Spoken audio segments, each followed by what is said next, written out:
हरे कृष्ण कृष्ण कृष्ण हरे हरे, हरे राम राम राम हरे हरे। ये महामंत्र है। उठते बैठते सोते जागते हर अवस्था में नाम का आश्रय लीजिए। अनन्य आश्रय और श्री ठाकुर जी के चरणार विंद के प्रति एक दृढ़ अनुराग, एक दृढ़ आस्था। दो चीजों की बड़ी महिमा है, एक भगवान के मुखारविंद की और एक श्री ठाकुर जी के चरणार विंद की।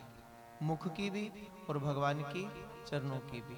और दोनों में अधिक श्रेष्ठ किसकी महिमा है? चरणों की। मुख से भी अधिक ज्यादा, मुखार विंद से भी ज्यादा चरणार विंद की महिमा है। इसलिए संतों ने, महात्माओं ने बार बार श्री ठाकुर जी के चरणों की मांग की है कि मना भूल मत जइयो श्री राधा रानी के चरण।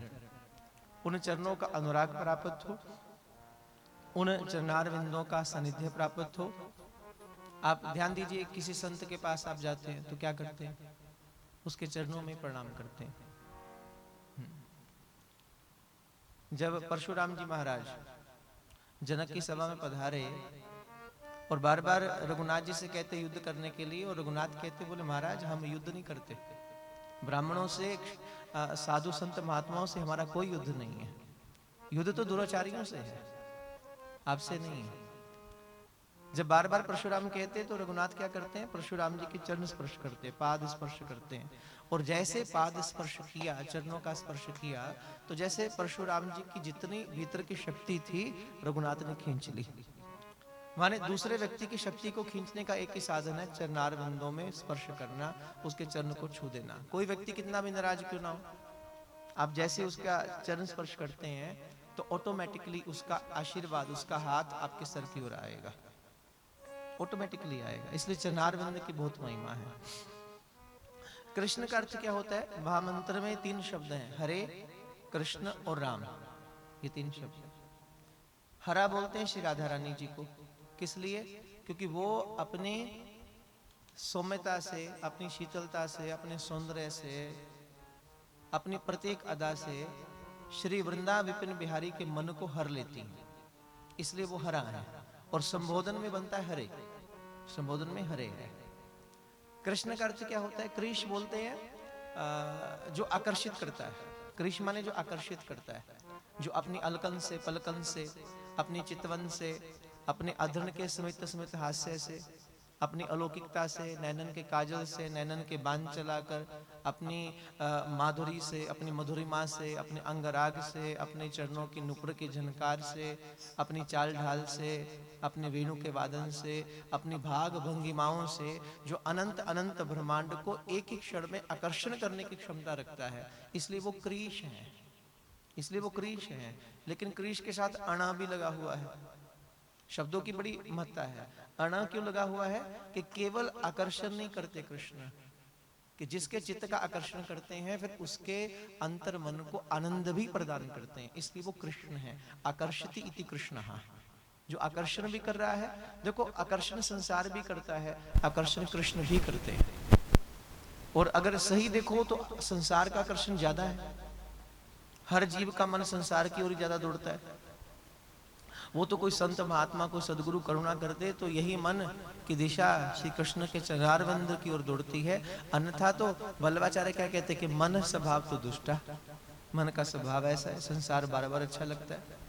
और देखो, आकर्षण होगा भी क्यों नहीं संसार का? बिल्कुल स्वाभाविक है, क्योंकि बनाने वाले कौन है? बनाने वाले कृष्ण है, जो खुद इतना सुंदर है। वो जो अपनी रचना बनाएगा तो वो और भी अधिक सुंदर भरेगा। जैसा मन का स्वभाव होगा, जैसी अंदर की प्रकृति होगी, तो रचनाकार अपनी रचना के अंदर अपनी तमाम खूबसूरती को भर देता है। तो बनाने वाले भी कृष्ण है संसार को। तो जितने सुंदर श्री कृष्ण है, तो अपनी सुंदरता को ही उन्होंने एक रूप देकर संसार बना दिया। तो संसार भी सुंदर है। और मजे की बात यह है कि संसार ज्यादा आकर्षण करता है। क्यों करता है? क्योंकि कृष्ण देखे नहीं। संसार का आकर्षण केवल तब तक है जब तक आपने इन नैनन से श्री कृष्ण को नहीं निहारा। लेकिन जिस पल, जिस क्षण में आप श्री कृष्ण की छवि निहार लेते हैं, यही संसार धरा का धरा रह जाएगा, यही फीका लगेगा, एकदम फीका लगेगा। कोई वस्तु बहुत सुंदर लग रही है, लेकिन कब तक लग रही है? जब तक उससे अधिक श्रेष्ठ वस्तु को आपने देखा नहीं है, उससे अधिक श्रेष्ठतम चीज के साथ आपका तालमेल नहीं बना। लेकिन जैसे जैसे सुंदर वस्तु देखोगे तो उसका आकर्षण फीका लगने लगेगा। जैसे कृष्ण सन्मुख आते हैं, कृष्ण की माधुरी एक बार ये नैन देखता है तो यही संसार फिर जीव को फीका लगता है। इसलिए भेद कहाँ है? आकर्षण संसार भी कर रहा है, आकर्षण कृष्ण भी कर रहे हैं। अंतर इतना है कि संसार का आकर्षण कहीं ना कहीं कटु है, कहीं ना कहीं दुख देता है, कहीं ना कहीं पीड़ा देता है, और कृष्ण का आकर्षण आपके चित्त को आनंद से भरता है। बस अंतर यहाँ है। संसार में किसी का भी एक्सपीरियंस ले लो, कहीं ना कहीं कटु है, कुछ ना कुछ तो अधूरापन है, लेकिन कृष्ण परिपूर्ण है। फिर राम शब्द का अर्थ क्या है? एक राम तो हो गए मर्यादा पुरुषोत्तम श्री राम, धनुष बाण धारण किए। राम कृष्ण एक ही रूप है, दो एक रूप है। राम रूप में मर्यादा स्थापित करते हैं तो कृष्ण पुष्टि पुरुषोत्तम बन जाते हैं। भागवत में भी कृष्ण से पहले राम जी की बात की गई है। किस लिए? क्योंकि जब तक जीवन मर्यादित नहीं होगा, जब तक जीवन में अनुशासन नहीं होगा, तब तक आपको कृष्ण चरित्र समझ नहीं आएगा। उस कृष्ण को समझने के लिए आपके मन का मर्यादित होना आवश्यक है। आपको कृष्ण कथा में रस कब आएगा? जब आप कथा में अनुशासन से बैठेंगे, जब आप मर्यादा से बैठेंगे। मर्यादा को तोड़ दोगे, भंग कर दोगे तो कृष्ण कथा का रस नहीं ले पाओगे। अनुशासन आवश्यक है, इसलिए कृष्ण से पहले राम की बात आवश्यक है। इसलिए एक तो राम का अर्थ ये हो गया, दशरथ नंदन सीतापति। एक राम का अर्थ और भी है, कृष्ण को ही राम कहा जाता है। किस लिए? क्योंकि वो अपनी गोपिकाओं के साथ रमण कर रहे हैं, वो श्री राधा रानी जी के साथ रमण करते हैं, अपने भक्त संत महात्माओं के साथ रमण कर रहे हैं। रमण करते इसलिए वो राम है, इसलिए वो राम रूप में है। एक राम का अर्थ होता है कि जिसका नाम जपते जपते हमारा मन उस नाम में रम जाए। रम माने डूब जाए, आप और नाम एक हो जाए। इतना इतना भजन, इतना जाप, इतना जाप, इतना जाप कि आप क्या हो और नाम क्या है, दोनों एक हो गए। अब कोई अंतर नहीं रहा। फिर वही नारद की बात उठाते। नारद क्या कहते कि यत प्राप्य मत भवति स्तब्ध भक्ति आत्मा रामो भवति। जीव ही आत्मा राम हो गया, माने आत्मा और राम के बीच का जो स्पेस था, जो गैप था, वो खत्म हो गया। खत्म कब हुआ? नाम का आश्रय लिया। क्योंकि नामी को आप नहीं जानते, ध्यान दीजिएगा, नामी का पता नहीं है लेकिन नाम का पता है। नाम शब्द के वश में, नाम का स्मरण किया जा सकता है, लेकिन नामी तक पहुंचने का मार्ग भी क्या है? नाम ही है। आप जितना अधिक नाम का आश्रय लेंगे, जितना अधिक आप नाम जपेंगे, जपते जपते एक स्थिति आएगी आपकी, एक ऐसी स्थिति आएगी जब मन रस लेने लगेगा, डूबने लगेगा, अनुराग सा होने लगेगा, मन तन्मय सा होने लगेगा। फिर एक स्थिति आएगी, आप और नाम एक हो जाएंगे, आप और नाम एक हो जाएंगे, रम जाएगा। जिस नाम का स्मरण करते करते आपकी अंतर आत्मा उस नाम में रम जाए, वही आपके राम है। या जो नाम आपके अंतर आत्मा में रम जाए, वही आपका राम है। जैसे मीरा के राम कौन है? मीरा के राम कौन है? कृष्ण है। मीरा कहती है ना, पायो जी मैंने राम रतन धन पायो। लेकिन कैसे मिला? वस्तु अमोलक दीनी मेरे सदगुरु। बिन सदगुरु कृपा के नहीं मिला। देखो, यूं भी आप जप सकते हैं, जपते रहिए, कोई फर्क नहीं है। लेकिन जिस वक्त एक नाम सदगुरु के अंतर चित्त से अविरल रूप में बहकर बाहर आता है आपके पास, तो उसका प्रसाद कुछ और होता है। मैंने कल भी कहा था ना, आप यूं खाओ तो सेब है, संत दे दे तो फिर सेब नहीं, प्रसाद है तो वही, आकृति तो नहीं बदल गई। आप बाजार से जो लेकर आए थे एप्पल, जो ऑरेंज लेकर आए थे, शक्ल सूरत तो उसकी वही थी, वो थोड़ी ना बदली, आकार थोड़ी बदला, या उसका स्वाद थोड़ी बदला था। सेब का स्वाद जैसा वही रहेगा, जैसी उसकी आकृति है वैसा रहेगा, जैसा उसका रंग है वैसा ही रहेगा। लेकिन संत ने छू दिया तो क्या हुआ? अपने अंतर की चेतना, अपने अंतर का जो वाइब्रेशन थी उसके अंदर भर दी। फिर वो सेब नहीं, फिर वो संतरा नहीं रहा, फिर वो टॉफी चॉकलेट नहीं रही, वो क्या हो गया? प्रसाद हो गया। फिर वो प्रसाद हो गया।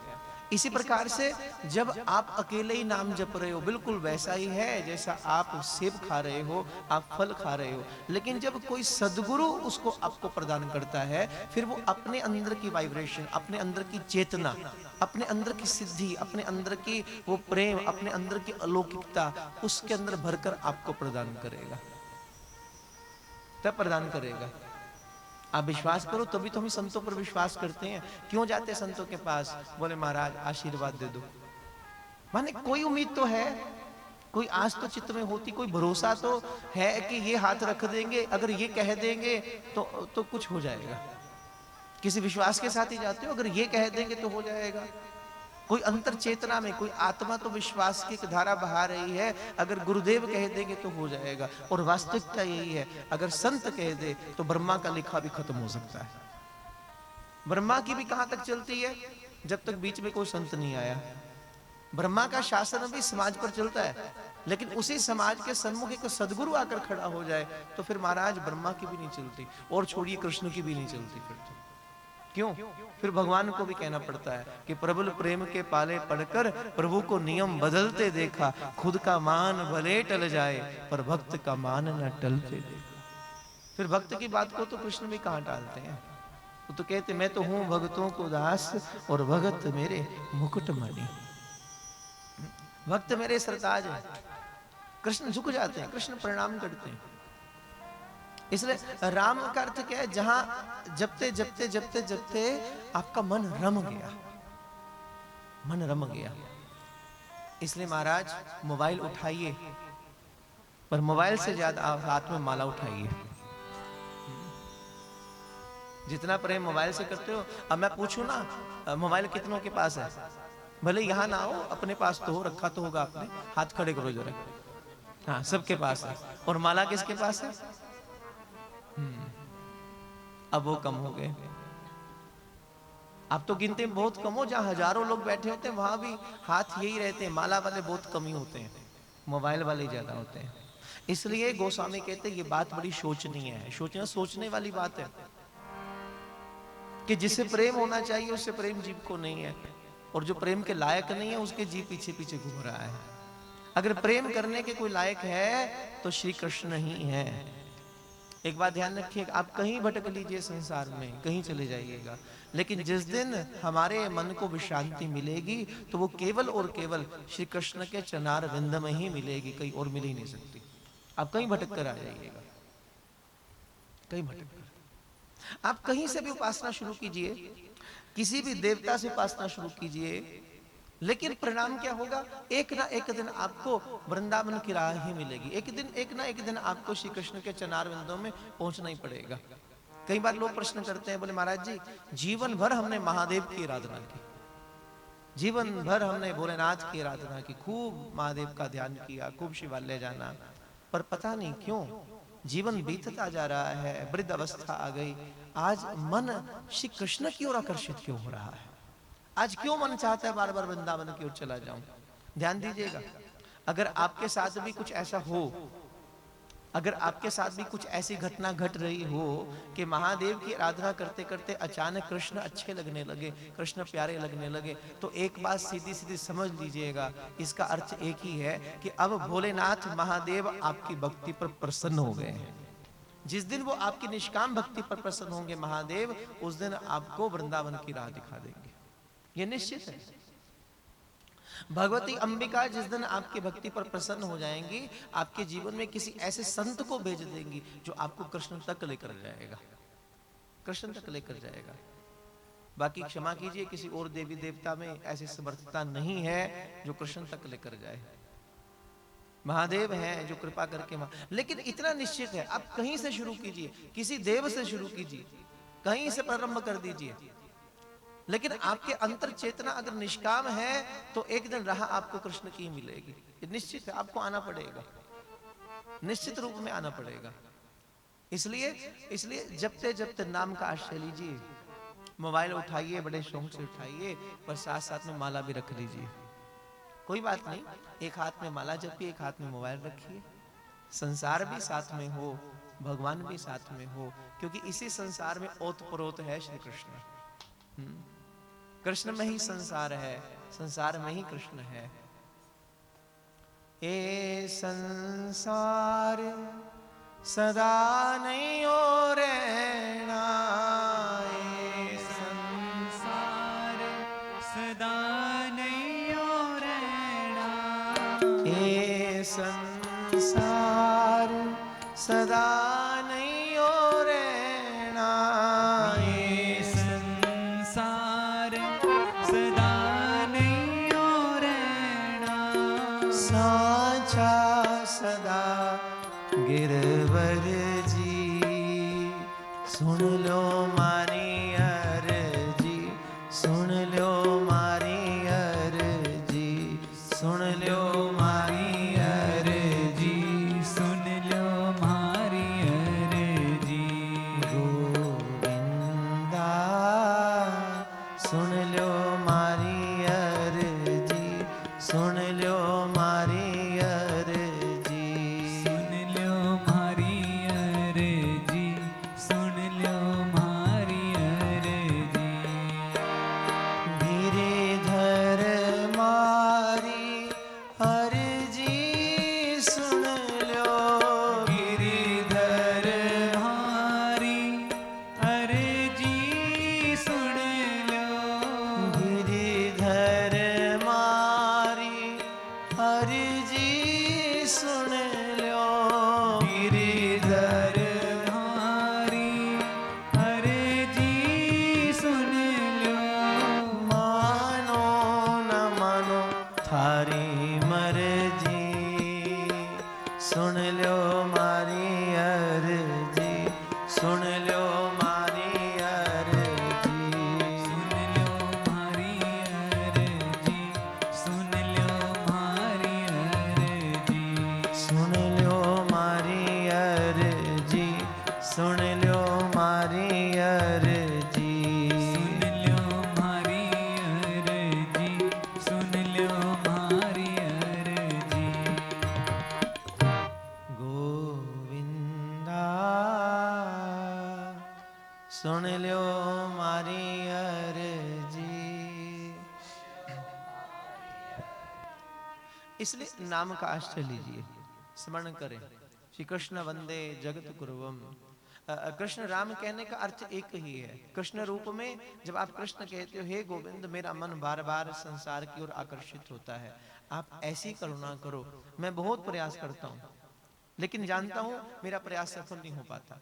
मैंने लाख कोशिशें कर ली, एक जन्म नहीं अनंत अनंत जन्म बीत गए प्रयास करते करते, लेकिन इतनी अनुभूति हो गई है मेरा प्रयास काम नहीं आएगा। आपकी करुणा काम आएगी, आपकी कृपा काम आएगी।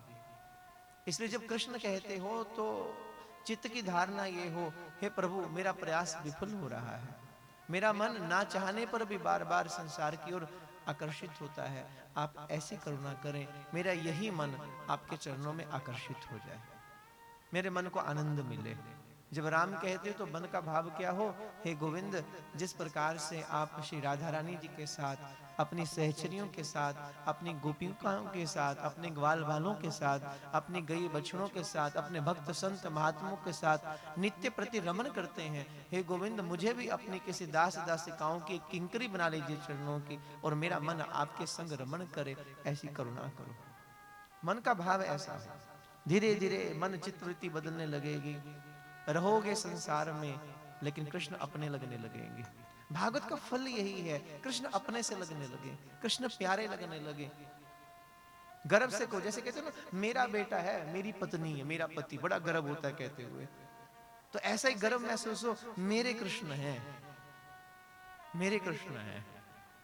जब ऐसा भाव से कहो, विदृढ़ भाव से मेरे कृष्ण है, अधिकार से कहो, अपनेपन से कहो, तो कृष्ण अपने से लगेंगे, कृष्ण प्यारे से लगने लगेंगे। भागवत का परिणाम यही है, भागवत का फल यही है कि सुनते सुनते, किसी भक्त का संग करते करते हमें कृष्ण अच्छे लगने लगे, कृष्ण प्यारे से लगने लगे, उनकी माधुरी हमें आकर्षित करने लगे, उनका स्वभाव, उनके नयन, उनका चितवन। ऐसी प्रार्थना हो, हे गोविंद जिस प्रकार से आपने समस्त ब्रजवासियों के चित्त को चुरा लिया, कुछ ऐसी माधुरी मुझे भी दिखा दो, कुछ ऐसा जलवा मुझे भी दिखा दो, कुछ ऐसा नैना विराम स्वरूप मेरे सम्मुख भी आ जाए, तो कुछ ऐसी करुणा आप करेंगे फिर देखना जीवन में कोई संत आएगा, जीवन में कोई सदगुरु आएगा जो आपका हाथ पकड़कर ले जाएगा उस ओर, ले जाएगा। सच्चिदानंद रूपाय, प्रवेश करें। प्रथम श्लोक महात्म्य का। सच्चिदानंद रूपाय विश्वोत्पत्त्यादि हेतवे तापत्रय विनाशाय श्री कृष्णाय व्युम नुमः। अकेले कृष्ण को प्रणाम नहीं हो रहा, किसे प्रणाम हो रहा है? श्री राधा रानी सहित श्री कृष्ण को प्रणाम है। श्री से युक्त कृष्ण है यहाँ, अकेले कृष्ण नहीं है। और ये नहीं कहा गया कि कृष्ण अहम नमः, कृष्णाय अहम नमः। अहम माने मैं आपको प्रणाम कर रहा हूं। यहाँ बहुवचन में बात हो रही है कि श्री कृष्णाय वयम नमः। वह माने हम सब।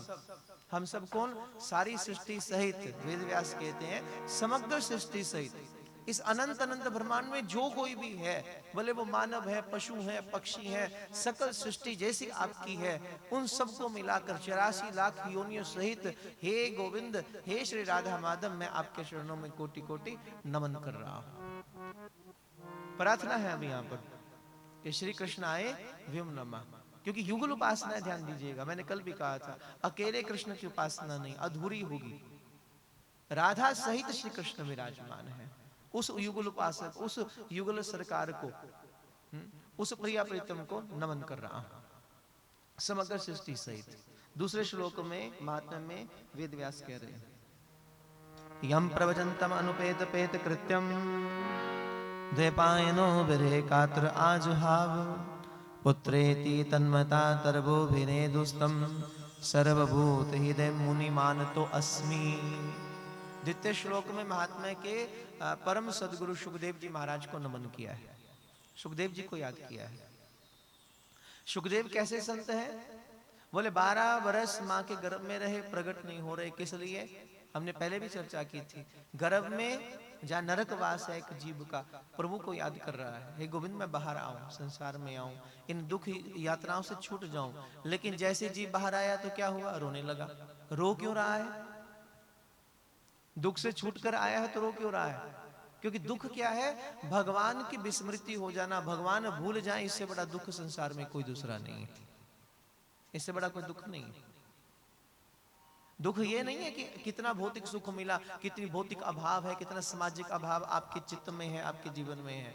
दुख इस बात का है कि कृष्ण भूल गए, कृष्ण विस्मृत हो गए, तो कष्ट है, तो कष्ट है। अब सुखदेव कहते बोले महाराज बाहर आओ, संसार की माया इतनी प्रबल है, आपकी माया इतनी प्रबल है कि जीव फंस जाते हैं, आप भूल जाते हैं। संसार का प्रलोभन ऐसा है, तो पहले वचन दो कि आपकी माया मुझे प्रभावित नहीं कर पाएगी। ये सुखदेव जैसा संत ही कह सकता है, आपकी माया मुझ पर प्रभाव नहीं डालेगी। भगवान वचन देते हैं, वेद व्यास वचन देते हैं, मैं रोकूंगा नहीं, जो आपकी मर्जी हो सो साधना करें आप। और तब सुखदेव जी का प्रगट्य हुआ है संसार में। 12 वर्ष की अवस्था, गौर बदन श्री सुखदेव जी महाराज, बड़ी सुंदर केश, नयन बड़े प्यारे, एकदम रूप माधुरी बड़ी अनुपम, नग्न अवस्था। यम प्रवजंतम अनुपेत पेत कृत्यम, प्रकट हुए सुखदेव जी महाराज। और वेद व्यास ने देखा जैसे सुखदेव के स्वरूप को, तो पिता ही है। अब अंदर ममता तो थी, प्रेम तो था, मोह तो था, वचन तो दिया था रोकूंगा नहीं, लेकिन सुखदेव जैसे पुत्र को देखकर कौन बाप है जो रुक जाए। और सुखदेव आगे आगे चले और वेद व्यास जी पीछे पीछे जा रहे हैं, हा पुत्र कहते हुए। यम प्रवजंतम अनुपेत पेत कृत्यम द्वैपायनो विरहे कातुर आजुहाव। विरह में कातर हुए पीछे पीछे हा पुत्र कहते जा रहे हैं। तो सुखदेव उत्तर नहीं दे रहे, तो बोले जो वन के वृक्ष थे वो पलट कर उत्तर दे रहे, हा पुत्र। कौन किसका पिता है, कौन किसका पुत्र है, सब सामाजिक संबंध है। आज तुम पिता हो, वो पुत्र है, किसी वक्त वो पिता होगा, तुम पुत्र होवोगे, सब संबंध संसार के हैं। चले जा रहे हैं। पुत्रेति तन्मता तरवोभिनेदु स्वंस्तम सर्वभूते हृदय मुनति मानतो अस्मि। सुखदेव आगे आगे चले और कहते जिस रास्ते से जा रहे थे तो उस रास्ते में वन में एक बावली थी और बावली में कुछ स्त्रियां स्नान कर रही हैं। और सुखदेव जी को देखकर उन स्त्रियों को कोई लज्जा नहीं आई, कोई संकोच नहीं हुआ। लेकिन पीछे पीछे कौन आ रहे हैं? वेद व्यास जी। वृद्ध हैं, बूढ़े हैं, लेकिन उनको देखकर स्त्रियों को थोड़ा संकोच हुआ, लज्जा हुआ। तो वेद व्यास प्रश्न करते हैं, बोले मुझसे पहले मेरा पुत्र निकला था, यौवन था, नगन है, उसको देखकर तुम्हें संकोच नहीं हुआ, लज्जा नहीं आई? मैं वृद्ध हूं, तुम्हारी पिता की आयु का हूं, मुझे देखकर तुम संकोच क्यों कर रही हो? बावली में स्नान कर रही स्त्रियां उत्तर देती हैं, बोले महाराज क्षमा कीजिएगा, आप भले वृद्ध हैं, आप भले हमारी पिता की आयु के हैं, लेकिन आप ये तो जानते हैं ना कि हम स्त्रियां हैं और आप पुरुष हैं। ये भेद दृष्टि आपकी नजर में है, लेकिन आपका पुत्र सुखदेव तो इतना विरक्त संत है महाराज कि उसे तो ये भी पता नहीं है कि स्त्री क्या होती है और पुरुष क्या होता है। और जिसकी नजर ऐसी हो वो विरक्त है, और उससे फिर पर्दा नहीं होता, उससे संकोच नहीं होता। ऐसा चरित्र सुखदेव जी महाराज का है। सुखदेव जी को नमन करके फिर महात्म्य के तीसरे श्लोक में वेद व्यास बखान करते हैं। नैमिषे सूतमासिन विवाद्य महामतिम कथामृत रसास्वाद कुशल हो शौनको ब्रवीत। नैमिष शरण्य का जिक्र अब किया है। जो लोग नैमिषारण्य गए हैं उन्होंने देखा होगा नैमिष। कौन कौन गए हैं नैमिषारण्य? बड़ी प्यारी धरती जहां 88,000 संत लोग विराजमान हैं, साधना कर रहे हैं। 88,000 संत लोग यज्ञ करते हैं, उपासना करते हैं, दिन रात प्रभु के भजन में मस्त हैं। और नैमिषारण्य की देखो महानता बहुत अधिक है। सबसे पहली तो नैमिषारण्य कथा भूमि है। जितने भी वेद व्यास जी ने रचनाएं की, देखो रचना करने के बाद व्यक्ति रचना को थोड़ी रख देगा अलमारी में, फिर उसका प्रचार प्रसार करेगा। और प्रसार कहां किया जाएगा? जहां उसको सुनने वाले अधिक संख्या में मौजूद होंगे। तो जिस वक्त की ये लीला है, नैमिषारण्य में 88,000 संत लोग हैं। जब भी कोई व्यक्ति कोई नई रचना करता था तो वो वहीं पहुंचता था। कहां? नैमिषारण्य में, क्योंकि 88,000 संतों का समूह बैठा है, वहां जाकर उसका प्रसार किया जाता था। तो जितने भी पुराण हैं, केवल भागवत नहीं, उससे पहले 17 पुराणों को भी वेद व्यास जी ने यहीं इसी स्थान पर आकर सबकी कथा कही है। क्योंकि 88,000 का अर्थ क्या है? एक ही बार में इतने लोगों तक संदेश पहुंच जाना। 88,000। और फिर जितने बैठे हैं वो सब संत हैं, सब साधक हैं, सबकी इच्छा भगवान की कथा सुनने की है, सबकी ज्ञान प्राप्ति की इच्छा है। और ये जो 88,000 संत बैठे हैं, ये संत महात्मा हजारों वर्षों से यज्ञ कर रहे हैं, हजारों वर्षों से यज्ञ कर रहे हैं। और नैमिषारण्य की और अधिक बहुत महिमा है। मनु शत्रुपा जी ने जो साधना की थी, जो देखा होगा सबने, वो इसी स्थान पर तप किया है, नैमिषारण्य में। और इसी स्थान पर भगवान नारायण का दर्शन भी मनु शत्रुपा ने किया। और राम रूप में प्रकट होंगे भगवान अयोध्या में, ये वरदान भी मनु शत्रुपा को नैमिषारण्य की धरती पर ही मिला है। नारायण यहीं प्रकट हुए, आशीर्वाद दिया, मांगो क्या चाहिए? बोले प्रभु बस आपकी इच्छा है, आपको पुत्र रूप में देखना चाहते हैं। और तब भगवान ने तथास्तु कहा और 3 जन्म में आने का आशीर्वाद दिया। प्रथम जन्म में कहां पर? यहाँ अवध में राम रूप में प्रकट होगा। तो मनु शत्रुपा कौन बने? कौशल्या दशरथ। और रघुनाथ जी के रूप में भगवान नारायण प्रकट हो गए। तो मनु शत्रुपा की तपस्थली भी नैमिषारण्य है। समस्त 17 पुराण की रचना, उनका प्रचार प्रसार इस स्थान पर हुआ। और इस संसार की सबसे छोटी कथा कौन सी है? सत्यनारायण भगवान की कथा। पूर्णमासी को करते हो ना, 1 घंटे की कथा है, उसका प्रसार भी यहीं पर हुआ है, नैमिषारण्य की धरती पर। भगवान राम जी ने जो अश्वमेध यज्ञ किया है, वो इसी स्थान पर किया है। नैमिषारण्य में अश्वमेध घाट है, जहां पर रघुनाथ जी ने अश्वमेध यज्ञ किया था। लवकुश ने जो राम कथा सुनाई राम जी को, वो इसी स्थान पर सुनाई थी। और जगत जननी मां अंबिका, कौन? जगत जननी मां सीता जी, जानकी जी, इसी स्थान पर समाहित हुई हैं। नैमिषारण्य की बहुत अधिक महत्ता है। और इसके साथ साथ जो 8 वैकुंठों का जिक्र आता है भारत में, 8 प्रकार के वैकुंठ है। 4 वैकुंठ दक्षिणी भारत के हैं और 4 वैकुंठ जो हैं हमारे उत्तरी भारत के हैं। उनमें नैमिषण्य का जिक्र भी है, मुक्ति नारायण का जिक्र भी है, बद्रीनाथ जी का भी जिक्र है, उधर श्रीरंग जी का जिक्र भी है। तो ये समस्त प्रकार के जो वैकुंठ हैं उनमें एक वैकुंठ नैमिषण्य का भी है। और हर स्थान की अपनी अपनी महिमा है। भगवान अलग अलग रूपों में वहां प्रकट है। जैसे अयोध्या में भगवान श्री रघुनाथ जी के रूप में अवतरित है, श्री रघुनाथ जी के रूप में लीला करते हैं। वृंदावन में नंदनंदन के रूप में है। मुक्ति नारायण में आप जाइए, उत्तराखंड में मुक्ति नारायण में भगवान शालीग्राम के रूप में प्रतिष्ठित है। और नैमिषण्य जिसको वैकुंठ कहा गया है, यहाँ पर भगवान जंगलों के रूप में प्रतिष्ठित है, यहाँ वनस्पति के रूप में प्रतिष्ठित है, यहाँ पेड़ पौधों के रूप में, लता पता के रूप में भगवान का दर्शन हो रहा है। और इसी 88,084 कोस में फैला हुआ नैमिषण्य, इसी जंगल के अंदर 88,000 संत लोग विराजमान हैं। 88,000 संत लोग। नैमिषे सूत मासिन महाविद्य महामतिम, यहीं पर शौनक आदि 88,000 संत लोग विराजमान। हजारों वर्ष बीत गए यज्ञ करते करते, लेकिन अब ध्यान दीजिए, इतना समय बीतने के बाद भी उनके मन को तृप्ति नहीं हो रही। अभी भी कुछ लगता है अधूरा है। हजारों वर्ष बीत गए, दिन रात साधना कर रहे हैं, लेकिन साधना का जो फल मिलना चाहिए, जो इतनी लंबी साधना करने के बाद जो मन को मिलना चाहिए, अभी भी इन्हें लगता है वो नहीं प्राप्त हो रहा। कहीं कुछ कमी है, कुछ रह गया। और फिर ठीक उसी वक्त क्या हुआ, सूत जी महाराज का प्रवेश हो रहा है। परम संत हैं सूत जी महाराज, उनका प्रवेश हुआ। और ये संत लोग जानते हैं सूत जी कौन है, कि जिस वक्त शुक्तार में कथा सुनाई गई थी सुखदेव जी महाराज के द्वारा परीक्षित को। सुखदेव जी के परम शिष्य हैं सूत जी महाराज, तो सुखदेव जी के मुखारविंद से सूत जी ने भागवत कथा सुनी है। ये जानते थे संत महात्मा गण। तो जैसे गुरुदेव आए, आसन प्रदान किया, 88,000 संतों की ओर से शौनक जी प्रमुख रूप से गुरुदेव के पास बैठे हैं। देखो हमारे जितने भी ग्रंथ हैं वो प्रश्न उत्तर पर ही निर्भर है। यहाँ संतों द्वारा, साधकों द्वारा कुछ प्रश्न किए गए हैं और संत महात्माओं ने उनके उत्तर दिए हैं। उस रूप में ग्रंथों का विवरण किया गया है।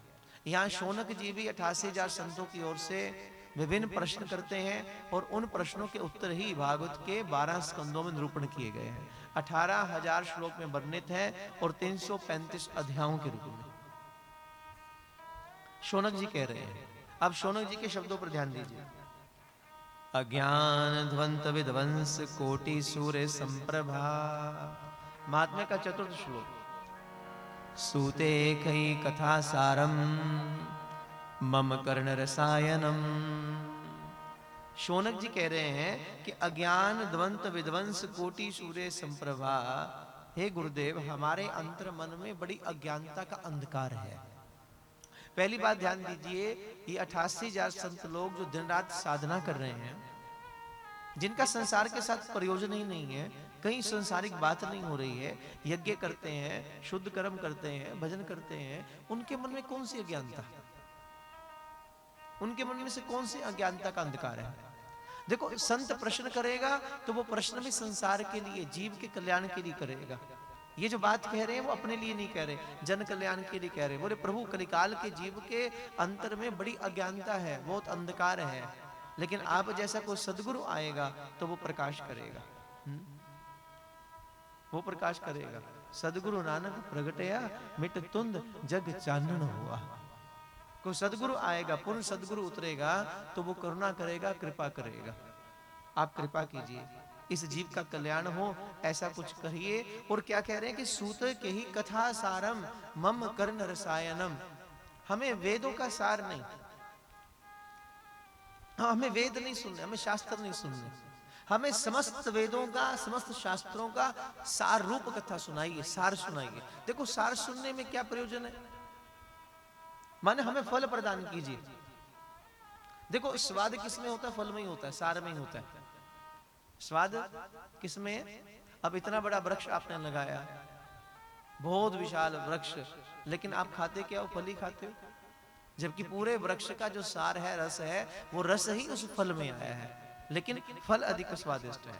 तो बोले उन समस्त वेदों का, शास्त्रों का जो सार है वो दीजिए हमें। और कैसे दीजिए? मम कर्ण रसायनम, एक एक शब्द पर ध्यान दीजिए। रसायन, रसायन बोलते हैं औषधि को, दवा को। हमारे कानों के माध्यम से कोई दवा पिला दीजिए, दवाई दीजिए। रसायन क्यों कहा गया? रसायन माने कुछ परिवर्तन होना, कुछ चेंज होना। आप नोट करो, जैसे जैसे आप कथा सुनोगे आपके अंदर एक चेंज आता है। जैसे जैसे सुनोगे अंदर कुछ मस्ती सी आएगी। आप कब नोट करना, अपनी देह को नोट करना, अपने अंतर में जाने का प्रयत्न करना, आप अनुभव करना। कभी बैठे बैठे अचानक आप सर हिलाने लगो, अचानक बैठे बैठे आप पैर हिलाने लगो, अचानक झूमने से लगो, अचानक सुनते सुनते आंसू बहने लगे। तो ये सब क्या हो रहा है? ये अंदर कुछ या मान लो सुनते सुनते नींद आने लगे, चेंज तो हो ही रहा है ना। कुछ भी हो सकता है। और देखो कथा में नींद आए, अच्छा है, रिलैक्स हो रहा है। इसको नींद नहीं समझना, देखो इसको समाधि समझो। भगवान का गुणगान करते करते, भगवान की कथा सुनते सुनते अगर नींद आए, देखो सोने वाला अगल बगल देखता है, उसे समाधि समझो, अच्छा है। बिल्कुल वैसा अनुभव करो जैसे एक बच्चा माँ की गोदी में आकर बैठा और वो सो गया। वो सो गया, कितना रिलैक्स महसूस हो रहा है, कितनी शांति उसे मिल रही है। वो अनुभव करता है मैं दुनिया की सबसे सुरक्षित जगह पर हूँ। उसी प्रकार जब भगवान की कथा बैठे बैठे नींद आए, थोड़ा सो लेना। क्यों? यही समझना कि मैं श्री कृष्ण की गोद में बैठकर आनंद ले रहा हूँ, बिल्कुल रिलैक्स हो रहा हूँ, मन रिलैक्स हो रहा है, शांत। अरे ऐसा सुकून, ऐसी गोद कहाँ मिलेगी, इतना आनंद कहाँ मिलेगा जो श्री कृष्ण के माधुरी में, जो कृष्ण के संपर्क में, जो कृष्ण के सानिध्य में। इसलिए मौज करो, जैसी अवस्था हो बस जपते रहो। जिस रंग में, जिस ढंग में, जिस संग में रहो, राधा रमण, राधा रमण, राधा रमण कहो। जिस रंग में, वैसे गुणगान कर लो कभी कभी। अरे बिना माइक की बोल सकते हो, ऐसे बोलो।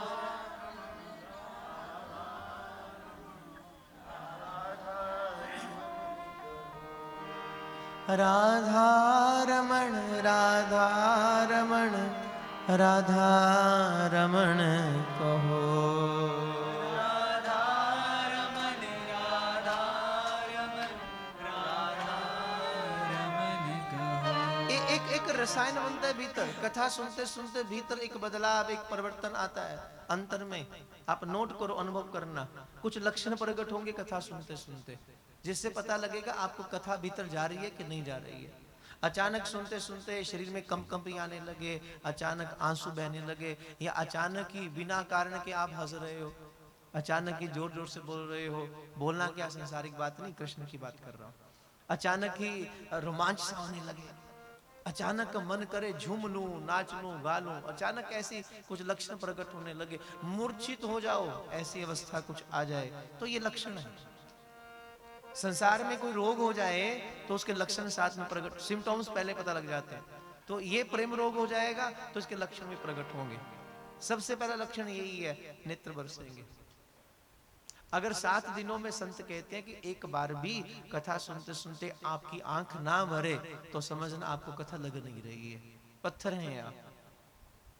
भक्तमाल में गदाधर जी महाराज की कथा आती है। बोले जब गदाधर जी महाराज कथा कहते बड़ा भाव विभोर हो जाते, अखियां बरसती, लोग भी नेत्र बरसते, भाव प्रभा ऐसा होता। तो जो मठाधीश करवाने वाले थे तो उन्हें कुछ नहीं होता था। वो देखते बड़ी गौर से कि महाराज जी भी बैठे कथा करते तो बड़े भाव विभोर हो जाते हैं और लोग भी बड़े भाव विभोर होते हैं, लेकिन मैं हूं ऐसा कि एक आंसू नहीं टपकता। अब बड़े हैरान, एक दिन बीत गया, 2 दिन बीत गया, अब जबरदस्ती रोए भी तो कैसे रोए, क्या करें। तो बोले ऐसा तो बड़ा अपमान हो जाएगा, लोग क्या सोचेंगे मेरे बारे में। देखो सबको लोगों की चिंता बहुत अधिक होती है। लोग क्या सोचेंगे इस बात की चिंता हर व्यक्ति को ज्यादा है। यही कारण है कि लोग खुल के जी नहीं पाते। कई बार मन होता है कि रो दूं, लेकिन फिर चिंता होती है लोग क्या कहेंगे, रो रहा है। और आदमियों को तो खासकर, ये नहीं कि रोना आदमियों को भी स्त्रियों से ज्यादा रोना आता है, पर दिक्कत ये है अहम बीच में आ जाता है। लोग क्या कहेंगे, आदमी हो, मर्द हो के रो रहे हैं, वो बेचारे शांत हो जाते हैं। लोगों की चिंता है। कई बार मन करता है खूब हंस दूं, जोर जोर के हंसूं, फिर चुप। अब आपका मन करेगा कोई बात सुन के खूब खिलखिला के हंसने का, पड़ोस ए चुप, पागल है, महाराज जी गुस्से हो जाएंगे, चुप। क्यों? लोग क्या कहेंगे, लोग क्या कहेंगे। कभी मन करता है झूमने का, नाचने की तो बात ही छोड़ दो, क्योंकि सारी जिंदगी भर लोगों की चिंता ज्यादा रहती है। कुछ तो लोग कहेंगे, लोगों का काम है कहना, थोड़ा कहने दो, थोड़ा अपना अपना मस्त रहो, थोड़ा अपना जीवन जियो, थोड़ा अपना आनंद करो, थोड़ी अपनी मौज करो। कृष्ण को देखो सदा मौज में, सदा आनंद में। ऐसी स्थिति हमारी हो, हर वक्त आप आनंद करो, हर वक्त आप मौज करो।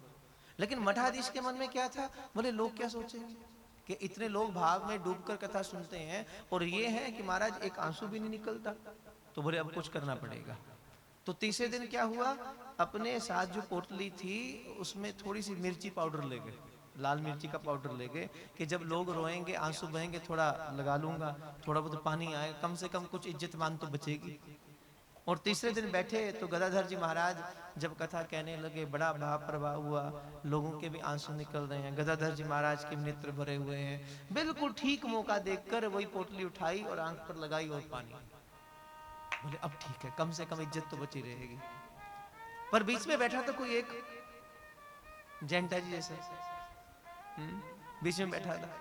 उसने देख लिया कि मठाधीश नाटक कर रहे हैं, और जब सांझ का समय हुआ और सब अपने अपने घर चले गए, तो वो व्यक्ति आया गदाधर जी महाराज के कक्ष में, कुटिया में आया। बोले महाराज एक बात बताऊं। बोले क्या बताओ। बोले ये जो मठाधीश है ना, ये नाटक करते हैं, ऐसा नहीं बोलते संतों के बारे में। नहीं महाराज सच बोल रहा हूं, मैंने देखा जब सभी लोग रो रहे थे, भाव प्रभाव बह रहा था, आप भी भाव में थे, तो उस वक्त इसने अपने पास कुछ रखा हुआ था, और मुझे लगता है कि पोटली में लाल मिर्ची का पाउडर था, वो लगाकर फिर आंसू बहते थे। इतनी बात जब सुनी गदाधर जी महाराज ने, आप यकीन कीजिए, दौड़े अपने कक्ष से, अपने कक्ष से निकले, दौड़ कर गए कहा मठाधीश के कक्ष में, और जाकर मठाधीश के चरणों में गिर पड़े। बोले महाराज आपको एकदम क्या हुआ मेरे चरणों में? बोले महाराज बस देख लिया। बोले क्या हुआ? बोले मुझे अभी अभी खबर मिली कि आपने अपनी आंखों पर वो पाउडर मिर्ची का लगाकर फिर आंसू बहाए थे, शर्मशार हो गए। मठाधीश शर्मशार हो गए, नेत्र भर आए, और गदाधर जी महाराज बार बार चरणों में गिर रहे हैं, बार बार रो रहे हैं, बार बार चरण पकड़ रहे हैं। तो मठाधीश ने कहा महाराज क्यों क्यों मुझे दंड का अपराधी बना रहे हैं, किस लिए आप मेरे चरणों में क्यों पड़ रहे हैं? गदाधर जी ने कहा, बोले महाराज मैंने आज तक सुना था कि अगर गोविंद की कथा सुनते सुनते अगर एक बार भी आंखें में आंसू ना आए तो ऐसी आंखों को सजा दे देनी चाहिए, और आज आपने अपनी आंखों को सजा देकर उसे प्रमाणित कर दिया। आपने प्रमाणित कर दिया इस बात को। इसलिए भागवत कथा ध्यान दीजिए, मैंने पहले कहा मनोरंजन का विषय नहीं है, भागवत मन के रंजन का विषय है। यह आपको रुलाने के लिए है। पहले ये रुलाएगी आपको, किस लिए? बहुत जन्म बिछड़े ते माधो, ये जन्म तुम्हारे लिखे। जीव को चेतना आती है, जो मूर्छा में सोया हुआ था, जो दिन रात भोग विलासताओं में गमन कर रहा था, उस जीव को होश आई है कि मैं किस लिए आया हूं, मेरे गोविंद ने मुझे क्यों भेजा है। उसे कृष्ण के प्रति चेतना जागृत होती है। फिर वो सोचकर अपने जन्म जन्मांतरों के यूं ही गवा दिया जीवन, फिर वो रोता है। कथा क्या करती, फिर रुलाती है। आप ध्यान दीजिए, भागवत का प्रथम शब्द क्या है? भ माने भाव, जो आपके अंदर सुनते सुनते भाव की सृजना करेगी, वो भागवत है। कैसे? हमारी पूरी बॉडी किससे बनी है? इसमें सबसे ज्यादा क्या है? जल सबसे अधिक है। इसका भी 70% हिस्सा हमारे सेल में क्या है? सभी सेल के अंदर लिक्विड ही तो है। 70% हिस्सा हमारी बॉडी का जल में है। लेकिन शरीर के कहीं भी चोट लगे तो बाहर क्या आता है? खून बाहर आता है। जबकि बना किससे है? और बाहर क्या आएगा? खून आएगा। और हमारे दिल में सबसे ज्यादा क्या है? खून है। गंदा खून जा रहा है, पंपिंग होके शुद्ध खून बाहर आ रहा है। हृदय में सबसे ज्यादा क्या है? रक्त ही रक्त है। पूरे शरीर में पानी है, जल अधिक है, चोट लगे तो बाहर खून आएगा। हृदय में सबसे ज्यादा खून है, और हृदय के चोट लगे तो आंखों से पानी बाहर आता है। आंखों से आंसू बाहर आते हैं। करके नहीं देखना, कई चीजें करके नहीं देखते। वैसे लगा लो, जब जब हृदय को कोई चोट लगती है, कोई दुख देता है, कोई कष्ट, कोई अपना बहुत करीब का व्यक्ति जब हमें कष्ट देता है तो क्या होता है? पीड़ा होती है। और पीड़ा में क्या होता है? ये आंसू ही बहते हैं, आंखें रोती हैं। तो भागवत यही काम करती है। भागवत सुनते सुनते वो आपके हृदय को ऐसा मरम दे देती है कि आप कथा सुनते रहेंगे और अखियां आपकी छल छल बरसती रहेंगी। जिस पल आपकी अखियां बरसे, एक आंसू भी टपके, समझना कृष्ण ने आपकी सेवा को कबूल कर लिया, स्वीकार कर लिया, स्वीकार कर लिया। बहुत अरमान होते हैं भक्त के मन में, कृष्ण सन्मुख आएंगे, ये बात करेंगे, वो बात करेंगे। यकीन करो, जब वो कृष्ण के सामने जाकर खड़ा होता है ना, जब श्री बिहारी जी के रूप को देखता है, उनके स्वरूप को देखता है, तो शब्द नहीं निकलते, अखियां बरसती हैं, आंख ही बरसती है, केवल आंख ही बरसती है। ये स्वरूप ऐसा है।